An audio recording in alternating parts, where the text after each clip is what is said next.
So I'm an internist, as you heard, by training. I'm a lipidologist in terms of my clinical subspecialty. So when I do see patients, I focus on individuals with lipid disorders. I'm also a geneticist, and I've had a strong interest in this topic, meaning the cardiovascular risk, and particularly the dyslipidemia in South Asians for a long time. I think we understand a lot. I'll go through a little bit of that, but there's a lot we still really don't understand, and so I'll try to emphasize that at the end. So I think, starting kind of with the big picture, I think everyone in this audience has an appreciation for the fact that we're really in an exciting new era of precision medicine in preventing and treating cardiometabolic disease. So much new information in terms of the genetics that predispose to cardiometabolic disease, new therapeutic and even preventive therapies that are being developed that are very specific to individuals with these disorders. So it's a new era for this type of approach, and I very much want to see us be able to have the robust database to be able to apply precision therapies and precision prevention to individuals who are South Asian who are at risk for cardiovascular disease. So I'm going to talk about lipoproteins. Most of you, I think, know that lipoproteins are these big molecules that float around in the blood that carry lipids. The main class of lipoproteins I'm going to talk about are the ApoB containing lipoproteins. ApoB is a huge protein that's wound around these lipoprotein particles. And I think this statement really says the fact that several types of ApoB containing lipoproteins are important causal factors. We heard about causality earlier today in promoting coronary disease and other atherosclerotic cardiovascular disease. And therefore, it's really important to understand the metabolism and the regulation of these, and to think about how we can target them for therapeutic and preventive purposes. So I'm going to talk about three different classes of ApoB-containing lipoproteins. Shown in this slide are the clinical trait, the actual lipoprotein class, the epidemiology supporting the relationship to coronary disease, and then the genetics that sort of support that and demonstrate causality. LDL you're all familiar with, of course. Triglycerides are in triglyceride-rich lipoproteins, or TRLs, and then I'll talk about a little bit about lipoprotein A, or Lp(a). And again, all of these are epidemiologically associated with risk, and the genetics for all three of these very strongly support that these are causal factors in terms of actually causing the disease. This is a very nice statement that some of you, maybe many of you, have seen from a few years ago from the AHA on atherosclerotic cardiovascular disease in South Asians in the US, reviewing in quite some detail the epidemiology, risk factors, and treatments. I do want to highlight two more specific articles on the lipids. Two really nice articles, review articles on the lipids. The first from Latha from several years ago, looking at racial ethnic differences across different populations. And then more recently from Alka, really nice review on lipids in South Asians in particular. And I'm not going to show you any data today, but these reviews very nicely summarize what I think has already been mentioned several times today. That in terms of the atherogenic dyslipidemia, the general term that we use to describe this particular pattern, is certainly more common in South Asians, and it includes elevated fasting triglycerides, increased small dense LDL, a type of LDL particle that's particularly atherogenic, increased ApoB, the actual protein riding in these particles that is also elevated in many patients, and of course the low HDL cholesterol that we've heard about as well. So this pattern is quite common. I think it's fair to say it's almost certainly, at least in part, genetically determined, and as I'll come back to later, we don't really understand too much about the specific genetics in South Asians that leads to this atherogenic dyslipidemia. But we understand a little bit about the physiology or the pathophysiology. Just a little bit of review to remind you that triglycerides are made by the liver, at least in the fasting state. They're secreted into VLDL as shown on this slide. And they're driven in part by free fatty acids coming from adipose that are then esterified in the liver and secreted. And then of course the VLDL goes down a cascade to ultimately form LDL, which is cleared by the liver. Now, one of the factors for sure in South Asians with atherogenic dyslipidemia is the insulin resistance that we've heard so much about today. Insulin resistance drives increased free fatty acid flux to the liver, increased triglyceride synthesis in the liver, and then drives increased VLDL secretion. And much of that increased secretion leads to the high levels of ApoB, the high levels of triglycerides, and even the small dense LDL that we see in so many of these patients. I would also suggest to you that genetics play a key role, that there are aspects of the genetics in South Asians that lead to direct increase in hepatic VLDL production.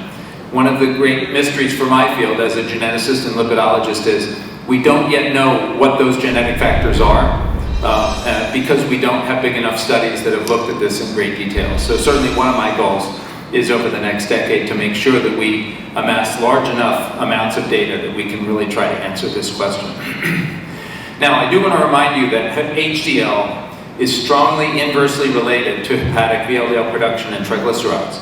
And one of the ways that it's related is through this protein called CETP, cholesterol ester transfer protein, which transfers cholesterol out of HDL in exchange for triglycerides and VLDL, and has a pretty major impact on the metabolism of the VLDL and triglycerides, as well as the HDL, and is quite an important player in terms of this interaction between triglycerides and HDL. And I mention this in part because a really nice paper from Professor Youssef several years ago, I think quite clearly showed that South Asians have elevated levels of CETP activity in the blood, and that this is a determinant of the atherogenic dyslipidemia that we see. And I thought one data slide from this paper shows on the left, the open bars are CETP activity in South Asians compared to European Caucasians. And on the right shows on the x-axis triglycerides, and on the y-axis CETP activity, and the red dots are the South Asians compared to the Europeans. So I think this is quite unequivocally the case that CETP levels are higher, probably genetically driven, and that this is at least a contributor to the atherogenic dyslipidemia and the low HDL that we see in many of these individuals. Now I want to come back to this concept. We have irrefutable evidence at this point from the genetics that triglyceride-rich lipoproteins are causally related to disease. So I would suggest to you that at least some of the increased risk in South Asians for coronary disease is related to the high triglycerides. It's just we don't know how much of it is related to that, and we don't know exactly why, but I think it is certainly at least one of the factors. Now I'd like to turn to lipoprotein A, or LP-little-a. LP-little-a is an LDL-like particle, but it has another protein shown on the left here called apolipoprotein little-a, and the entire particle, confusingly, is known as lipoprotein little-a or LP-little-a. Very highly genetically determined in populations around the world. At least 90 or 95% of the variation in LPA is genetically determined. And I think we can now say that LPA is most certainly a causal risk factor for all sorts of cardiovascular conditions, from atherosclerotic coronary stenosis to myocardial infarction, to aortic stenosis itself, to ischemic stroke, and even all-cause mortality. A very important genetically determined causal risk factor for atherosclerotic cardiovascular disease. A recent paper from the UK Biobank showed clearly, as have other studies in the past, the relationship between LP-little-a levels, shown on the x-axis, and hazard ratio for cardiovascular risk on the y. Clearly, as LP-little-a levels go up, cardiovascular risk goes up. And again, this is a causal relationship. Now, LPA varies considerably by ancestry. There's quite a lot of data on this. As I'll show you in the next slide, it's been known for some time that African ancestry individuals have higher levels of LPA. But what you also know is that South Asians also have higher levels of LPA. And once again, I have to credit Professor Youssef for being one of the first to report this from this paper back from 1998, elevated LPA levels in South Asians in North America. Certainly the case. More recent data from the UK Biobank is shown here. And a little hard to tell from this plot, you can see that blacks in UK Biobank certainly had the highest levels of LPA. But I'll show you, it's not clear that it's as much of a risk factor in black populations. But you can see the second bar there is South Asians, and what may not look like it from this graph, but clearly significantly more elevated in South Asians than in whites and in East Asians or Chinese. Now, I want to show you a few slides to look at the relationship between LPA and cardiovascular disease in 3 different ancestral groups. So LPA and cardiovascular disease in whites, as shown here. Most of these are coronary disease, the bottom 2 are stroke. Clearly a relationship between LPA and coronary disease in whites. Now, in blacks, we have a similar amount of data, or at least number of studies. The data for coronary disease in blacks and LPA is not nearly as strong. You can see a lot of these are much closer to the central line. And we really don't understand that. It may be that there's some differences in the LPA particle itself that make it less atherogenic in blacks. And then finally, with this slide in South Asians, I want to make 2 points. First, it's clear that LPA is associated with increased cardiovascular risk in South Asians. But the second point is there are only 2 studies. So this again is one of my themes. We don't have enough data in South Asian populations to really make definitive conclusions about these kinds of risk factors or do the genetics or do the kinds of things we'd like to do to understand. So again, a paucity of data, I think, is been one of the themes of today's meeting. So there have been different guidelines. I like these guidelines from the ESC-AAS from a couple years ago. Just read from the bottom. LPA measurement should be considered at least once in each adult person's lifetime to identify those with very high inherited levels of LPA. I happen to believe that myself. Certainly I order LPA in every patient who gets referred to me.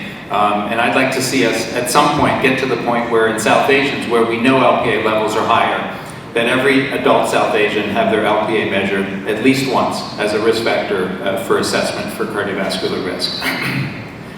Now, I've been talking about these traits, triglycerides, HDL, LPA, I even threw type 2 diabetes here. Certainly all of these are influenced in some way that we don't fully understand by genetic variation that is specific to South Asians. We must ultimately understand this better. What are the genetic variants across the genome in South Asians specifically that are leading to higher triglycerides, lower HDL, higher LPA, and increased risk of type 2 diabetes? And again, we need more studies and much larger studies to really be able to address that definitively.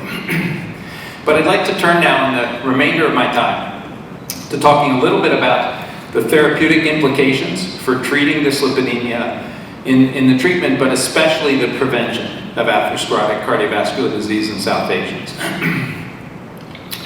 And I'm just going to go through each of these and make a few quick points. First, LDL.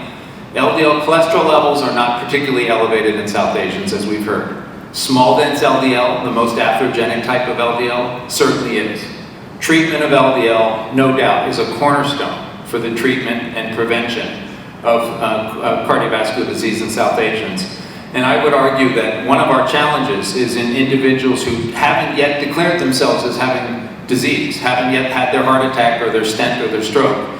We need to get better at identifying who should go on that statin early to prevent the disease from happening in the first place. I do want to remind you that in addition to statins, there are plenty of patients, especially those with already existing vascular disease, who need more than a statin. And PCSK9 inhibitors, as I'm sure some of you know, are antibodies that are highly effective in reducing LDL by about 60%. They've been proven to reduce cardiovascular outcomes. We underutilize these drugs in the treatment of high-risk individuals, and we certainly ought to be using them more in patients who don't achieve appropriate, aggressively low LDLs with statins alone. And then I do have to remind you is that very excitingly, a new therapeutic siRNA called inclisiran was approved about 6 months ago. And this is a subcutaneous injection that is dosed every 6 months. It also targets PCSK9. It lowers LDL by about 60%. And we're very excited to begin starting using this and having people get away from the every 2-week injections that they need to do with the antibodies. So a very exciting advance. Again, I'd like to see this used appropriately in patients who really would benefit from it. Now turning to triglycerides. We certainly have evidence that the high triglycerides are a causal factor in terms of risk.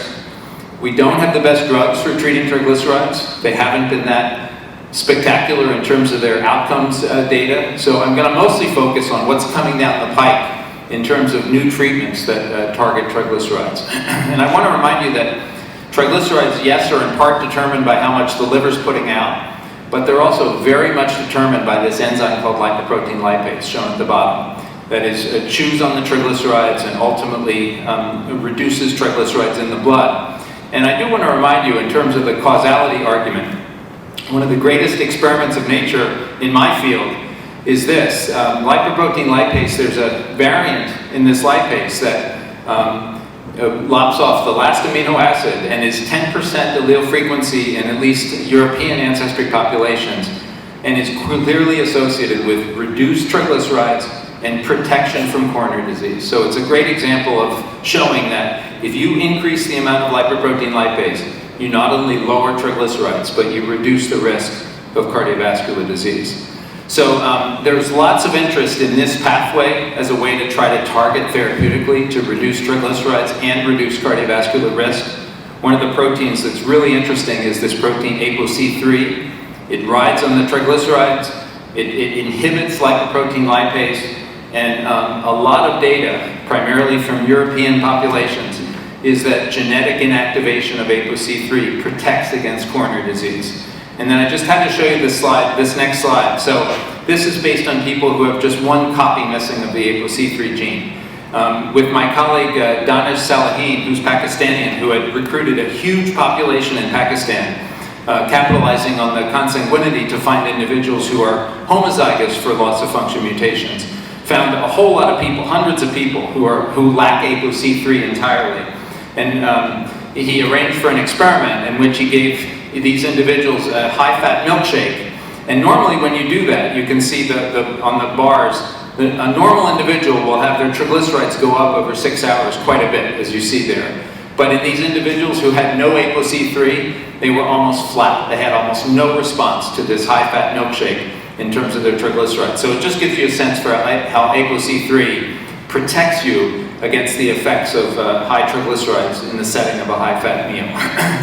So ApoC3 is a target for new therapies, as are other proteins that impact on this pathway. So I'm just leaving you with the message that there's a lot of things coming down the pipe that are pretty interesting, that target the triglyceride pathway, and hopefully eventually we'll have better therapies that not only lower triglycerides, but that would be expected to reduce cardiovascular risk as well. And then finally, Lp(a). So Lp(a), important risk factor. We don't really have any treatments for it right now, as many of you know, but there is an exciting treatment on the horizon. So there's an antisense oligonucleotide that reduces Lp(a) by more than 90% by targeting the gene in the liver. And you can see the data shown here. This is now in a large phase 3 cardiovascular outcomes trial. We're actually a site at Penn. I think we're one of the biggest enrollers of patients in the country for this trial. It'll be another couple years, but at some point we'll hopefully have data that dramatic lowering of Lp(a) by more than 90% reduces cardiovascular risk in a way that I think will hopefully give us something else in our armamentarium to treat patients at high cardiovascular risk who have high levels of Lp(a). So I showed you the left half of this slide before. We definitely need more studies to try to better understand genetic variants that impact on these lipid risk factors. But I do want to remind you that, in my opinion, as a geneticist and preventive cardiovascular physician, I'm sure that there are variants that are South Asian specific that are impacting on cardiovascular risk or coronary disease that don't go through these other risk factors. Direct factors, that genes that are expressed in the vessel wall that somehow impact on risk. And again, this is another huge area for discovery. Like we have to do big studies to try to figure out what are those variants that are South Asian specific that actually impact on risk of cardiovascular disease. And that leads me to a topic that came up a little bit earlier today, this concept of a polygenic risk score to be able to predict genetically inherited risk of coronary disease. And this is a paper now from a few years ago.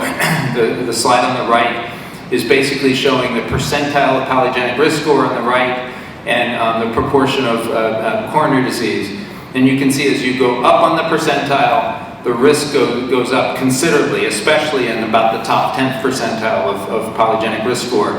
I will tell you though that these data, as was commented on earlier, are based on European ancestry individuals.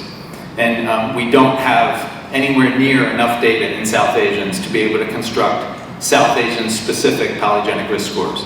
Another reason why we need to do bigger studies to try to generate that data. So I thought I'd end with a case. I'll admit it's a little bit of a toy case, not an actual patient I saw, but certainly reflects many of the patients that I see. A 38-year-old healthy South Asian male. His mother had an MI at 64. Pretty young as far as I'm concerned. He has no other cardiovascular risk factors. He's reasonably healthy. His fasting labs are an LDL 125, HDL 32, triglycerides 218, glucose 96. Even his glucose is sort of hovering close to 100. So pretty classic, moderately elevated triglycerides, low HDL, normal LDL individual. Would you put someone like this on a statin for the clinicians in the audience? Well, maybe, if you tend to be aggressive. He certainly wouldn't meet any guidelines for treatment with a statin based on current guidelines. But I would suggest to you that we have to get more personal. We have to personalize our approach to risk assessment. And I would suggest that additional studies, like an Lp(a), which in this case is elevated, like a polygenic risk score tailored to a South Asian population, which in this case is elevated, maybe even a coronary calcification score, would be a way to further assess risk. I think given these data, there's no question that you would put someone like this on a statin and aggressively try to reduce their risk. So I see some need to standing up, so I'm going to end, but this is basically my second to last slide. I'm repeating it. Basically, there's a huge opportunity for precision medicine and treatment of cardiometabolic disease, and I would like to see that opportunity extended to South Asian individuals, and we need more data. We need more research, we need much bigger studies, and we need to really ultimately have the data to generate personalized prevention approaches for this population. So thank you very much.